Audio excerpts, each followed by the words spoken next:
My name's Alex, and to say my family has been complicated is an understatement. We've always had this unspoken tension that nobody really talks about, but everyone feels. If you've ever been part of a family where things seem normal on the surface, but you just know something's off, you'll understand. We're not poor, but we're not rich either. My parents did all right for themselves, and I guess I followed in their footsteps. Got a decent job, living paycheck to paycheck, but managing to save a little here and there. But my cousin Danny, he's a different story. We grew up together, but we've never really gotten along. He's always had this sense of entitlement, like the world owes him something. As kids, it wasn't as obvious. But as we got older, it started to show more and more. His behavior towards me, especially, has always been, well, let's just say less than friendly. The way he looks at me sometimes, it's like he can't stand that I'm doing okay. I remember a few years ago, he was venting to me about how he was struggling while driving around in a brand new car his parents bought him. When I brought up that I was doing just fine despite not having anything handed to me, he got defensive. Fast forward to today, and I'm sitting at a family dinner, trying to hold it together. This gathering, like most others, is an excuse for my relatives to pretend everything's fine. We meet at my aunt's house, a little suburban home with a white picket fence, but everything's tense inside. My aunt, uncle, and cousins are there, as usual. The air is thick with forced conversation and awkward smiles. My cousin Danny, of course, is in the middle of it all, talking loud enough that everyone can hear him, but never actually saying anything worth listening to. He's always the loudest person in the room, whether he's bragging about some new gadget he bought or telling the same joke for the 100th time. I just sit there, nodding, trying to get through the night. As usual, no one talks about the real stuff. No one brings up the fact that Danny thinks he's entitled to everything just because we're family. And yet, there I am, the black sheep, trying to avoid confrontation while everyone else pretends everything is fine. Then the conversation shifts. My aunt asks me how work is going. I don't mind it. Work's fine. I tell her it's steady, and she nods like it's the most interesting thing anyone could have said. I know she's trying to make small talk, but it's clear that no one really cares about the details. That's when Danny starts. He looks over at me with that smug grin of his, and I know immediately that something's coming. So, Alex, he says, tapping his fork against his plate, how's the job? Making good money now? You always seemed like the type who'd do well for yourself. He says it like he's genuinely curious, but I know better. He's sizing me up, trying to figure out how much money I'm making. I don't answer right away. I know he's fishing. Oh, you know, I reply casually, just the usual. Working, saving up a bit here and there. Nothing too crazy. I keep it vague, watching him closely. I can tell he's not satisfied with that. He leans in, his voice dropping just enough for only the people closest to him to hear. Yeah, well, you've got that nice little chunk of change now, huh? Must be nice, he says, smirking. I don't know if he thinks I won't notice, but I catch the edge in his voice. The unspoken challenge. I've been thinking about getting a new car, he continues, his eyes glinting. But, you know, with the way things are, I'm kind of short on cash. You know how it is, right? He lets that hang in the air, waiting for me to bite. I don't take the bait. Instead, I just take a slow sip of my drink, pretending not to notice his not-so-subtle jabs. It's like he thinks I'm too dumb to see what he's doing. He's fishing for a compliment, trying to make me feel guilty that I'm doing better than him. Oh yeah, I ask, keeping my voice light. Well, you'll figure it out, I'm sure. That's when he presses. I mean, come on, we're family, right? Danny leans in even more, dropping his voice to a near whisper, though it's loud enough for everyone at the table to hear. You know, family helps each other out. I was thinking, maybe you could spot me a bit of cash. Just enough to get that car. I know it's not a huge ask. After all, you've got it pretty good now. He pauses, looking at me like I'm supposed to be grateful for his request. My mind starts racing. This isn't the first time he's asked for money, and it probably won't be the last. But this time, it feels different. He's not just asking for help. He's trying to manipulate me into feeling like I owe him. I feel my pulse pick up a bit, but I stay calm. I don't know, man. I say, my voice steady. I'm not really in the position to be handing out cash right now. I can see the flicker of annoyance in his eyes, but he hides it quickly, flashing a forced grin. Come on, Alex. It's just family helping out family, right? His voice is smooth now, trying to sound casual, but I can see through it. Everyone at the table is watching, but no one's saying anything. I can feel the pressure building. I'm about to snap, but then I remember something. Something that's been eating at me for months. Something that's going to make his whole act crumble. Slowly, I reach into my pocket and pull out my phone. I tap a few times, scrolling through a conversation. The tension at the table is almost unbearable as Danny watches me, unsure of what I'm doing. I look up at him, a small smile forming on my face. "You want to talk about family helping each other out, huh?" I say, my voice calm but sharp. I swipe the screen and show him the message. "Then explain this." The room goes dead silent. I can feel the eyes of everyone at the table burning into me, but I don't look away from Danny's face. I keep my finger on the screen of my phone, holding it just high enough for him to see. His smirk falters, and I watch his eyes shift from my face to the phone, his expression slowly changing from smug confidence to disbelief. For a brief moment, his lips twitch like he's trying to come up with something to say, but the words don't come. And that's when I drop the bomb. I pull up the screenshot.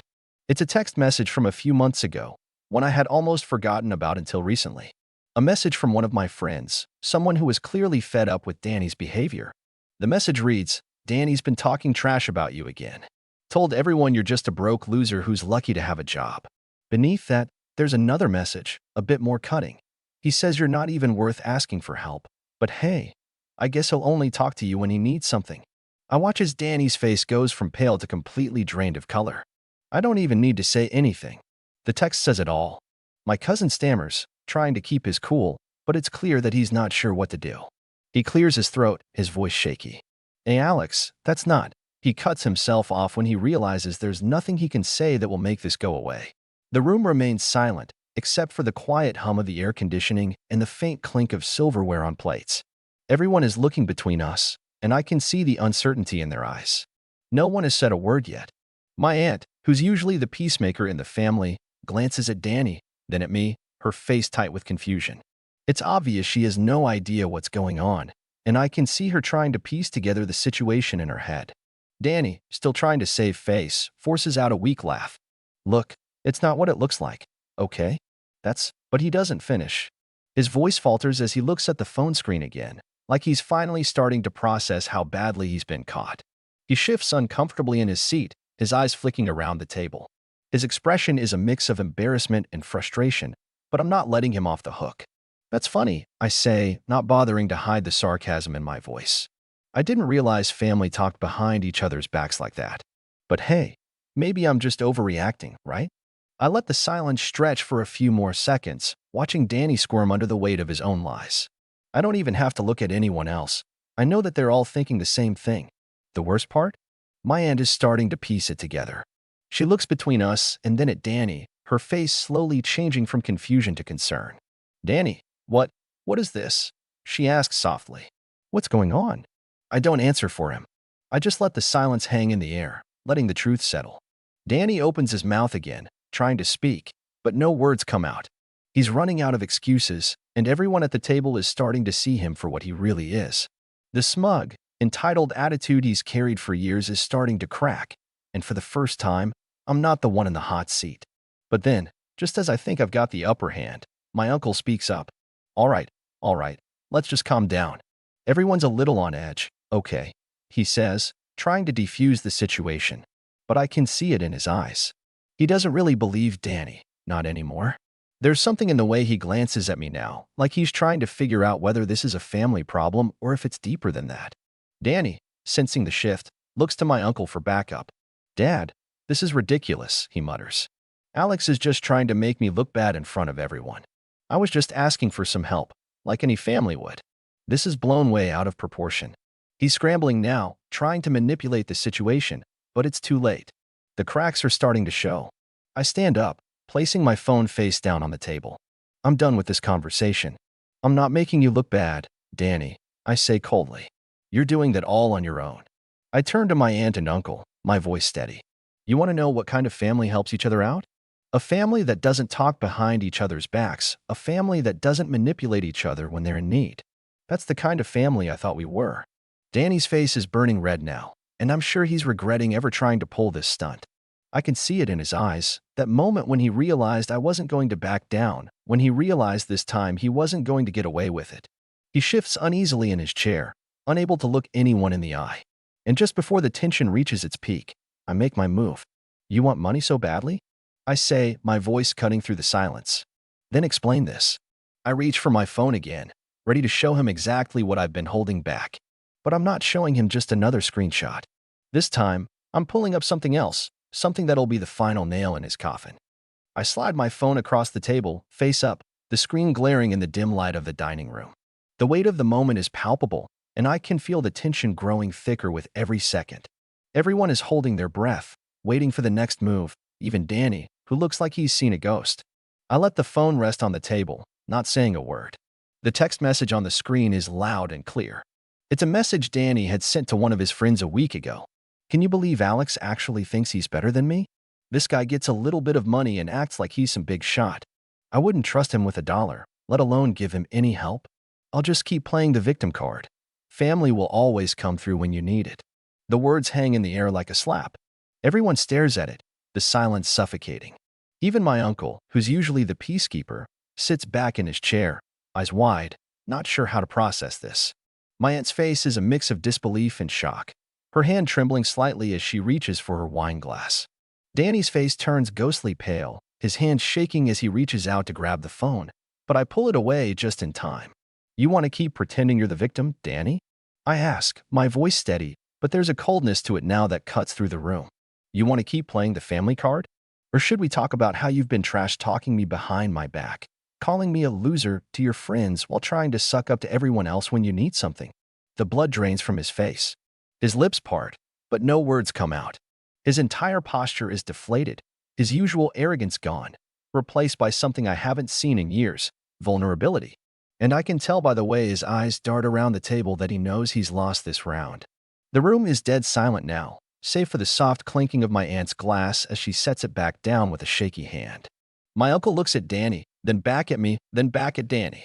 There's no sign of the usual calm authority he has, just a weary look, like he's finally realized that his son has been the one causing the mess all along. Danny clears his throat, trying to recover some semblance of pride. This is all a misunderstanding, he says, his voice quieter than before. But even I can hear the desperation in it now, the cracks in his defense. No, Danny, I reply firmly, locking eyes with him. This isn't a misunderstanding. This is you trying to manipulate everyone around you. You've been playing the poor me act for so long, making everyone think you've got it hard, that you deserve help, but you've been using everyone, including me. Danny's mouth opens and closes, but the words don't come. His mind is spinning, searching for some way out of this mess, but there's nothing. His shoulders sag as the weight of his own actions finally hits him.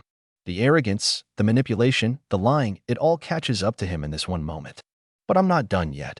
I turn to my aunt and uncle, my tone softening just enough to show them that this is more than just about Danny's petty actions. I didn't want to have to do this in front of everyone, I say, my voice calm but firm, but you deserve to know what's been going on behind the scenes. Danny's been trying to manipulate everyone in this family for his own gain, and now he thinks he can pressure me into giving him money just because he's family. Danny's eyes widen, and I can see him panic. I didn't mean it like that. I wasn't trying to manipulate anyone. I stop, Danny, I interrupt, my voice louder now, no longer allowing him to weasel his way out. This is exactly what you do. You gaslight everyone around you into believing you're the one who's been wronged, and when that doesn't work, you use the family card to make us feel guilty. I let that sink in for a moment, letting the full weight of my words land. The silence stretches on, thick and heavy, until finally, my uncle speaks up, his voice tight with disappointment. This isn't the first time you've acted like this, is it? He asks, his eyes narrowing at Danny. Danny's jaw clenches, and he opens his mouth to protest, but my uncle holds up a hand, silencing him. You've been doing this for a while now, haven't you? Using people, playing the victim, and taking advantage of their generosity whenever it suits you. Danny doesn't respond. He can't.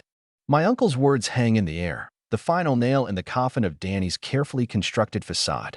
I stand there for a moment, letting the gravity of the situation settle. It's finally over. Danny's no longer the golden child who can do no wrong.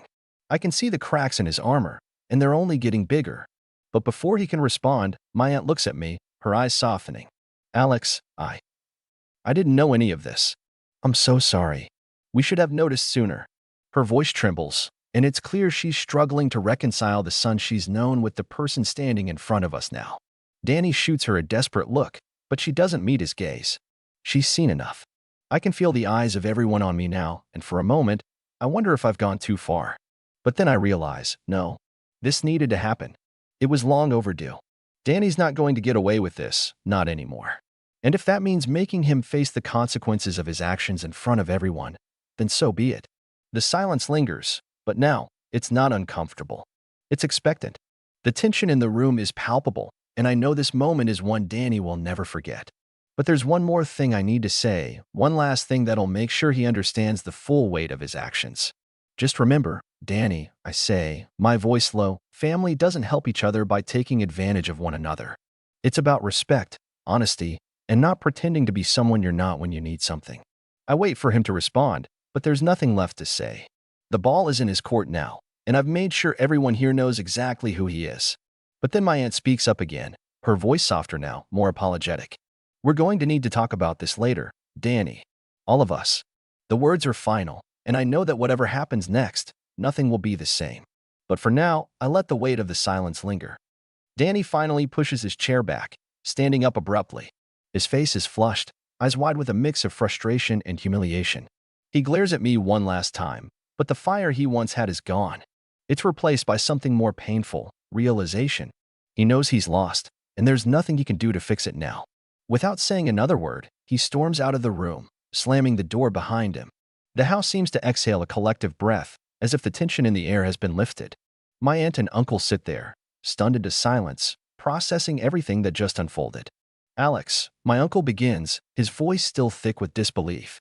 I had no idea. I should have been paying more attention. You didn't deserve any of this.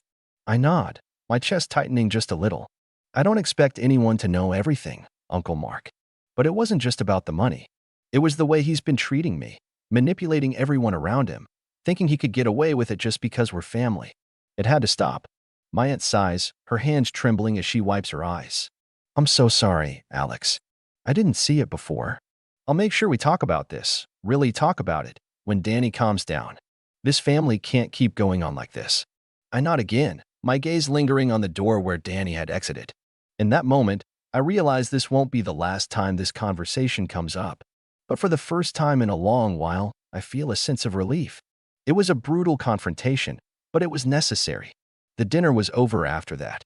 No one really had much to say, and I could tell my aunt and uncle needed some time to process what had just happened. I left shortly after, saying my goodbyes and heading home with a mix of emotions swirling inside me. I was angry at Danny for everything he'd done, but I also felt a strange sense of closure.